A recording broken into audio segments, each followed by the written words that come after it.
Deadline आधीच अशोक चव्हाण मनोज जरांगे यांच्यात भेट झालेली आहे। 2 तासांच्या बैठकीत नेमकं काय घडलं तेच आपण या व्हिडिओच्या माध्यमातून जाणून घेणार आहोत। भारतीय जनता पक्षाचे राज्यसभेतील खासदार अशोक चव्हाण आणि शिंदे गटाचे संदीपान भुमरे यांनी मराठा आंदोलक मनोज जरांगे पाटील यांची भेट घेतली। तब्बल 2 तास चाललेल्या या बैठकीत अनेक मुद्द्यांवर चर्चा झालेली आहे। आता यांच्यात नेमकं काय ठरलं ते पहा। भाजप खासदार अशोक चव्हाण आणि संदीपान भुमरे यांनी काल म्हणजे शुक्रवारी रात्री जालन्यातील अंतरवाली सराटीमध्ये मराठा आंदोलक मनोज जरांगे पाटील यांची भेट घेतली। सरपंचाच्या घरी झालेली ही भेट तब्बल 2 तास चालली।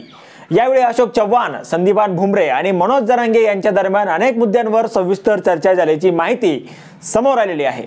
या भेटीत नेमकं काय चर्चा झाली, मनोज जरांगे यांनी सरकारला दिलेल्या मुदतीबाबत काय बोलणं झालं, याकडे संपूर्ण राज्याचं लक्ष लागून राहिलेलं आहे।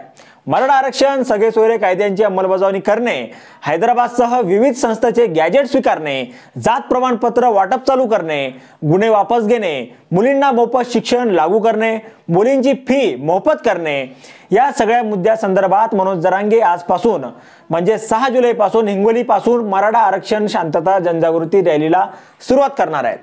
त्यापूर्वी अशोक चव्हाण आणि संदीपान भुमरे यांच्याशी महत्त्वाच्या मुद्द्यांवर त्यांची चर्चा झालेली आहे। या बैठकीमध्ये काय चर्चा झाली, काय बोलणं झालं, याबाबत माजी मुख्यमंत्री आणि भाजपचे राज्यसभा खासदार अशोक चव्हाण यांनी स्पष्टपणे सांगितलेलं आहे।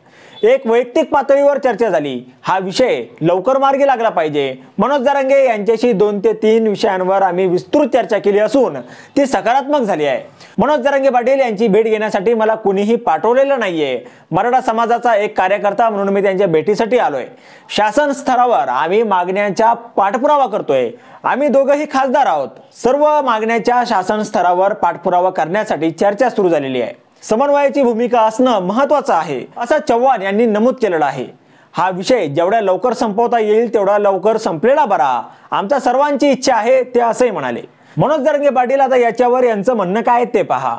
दरम्यान चव्हाणांच्या भेटीनंतर मनोज जरांगे यांनीही माध्यमांशी संवाद साधला होता। अशोक चव्हाण हे सरकार, समाज किंवा माध्यम म्हणून आलेत का, हा विषय महत्त्वाचा नसून त्यांच्या माध्यमातून चर्चा सुरू आहेत। बाकी आमच्या मागण्याबाबत पाठपुरावा सुरूच राहणार असून हैदराबाद गॅजेट आणि सरसकट गुन्हे मागे घेण्याबाबत चर्चा झाल्याचं मनोज जरांगे यांनी नमूद केलं आहे। जरांगे पाटलांचा आज हिंगोलीपासून दौरा सुरू होत आहे। आता जरांगेचा दौरा नेमका कसा असेल ते पहा। जरांगे पाटील यांची आज हिंगोलीमध्ये शांतता महारॅली होणार असून 13 जुलैपर्यंत जरांगे पाटील यांचा मराठवाडा दौरा सुरू असणार आहे। आता यावर तुम्हाला काय वाटतं, तुमचं मत कमेंट बॉक्समध्ये लिहायला विसरू नका। व्हिडिओ आवडला असेल तर जास्तीत जास्त शेअर करा आणि आतापर्यंत राजकीय तडका आपण आपल्या या चॅनलला सबस्क्राईब जर केलेलं नसेल तर चॅनलला सबस्क्राईब करा।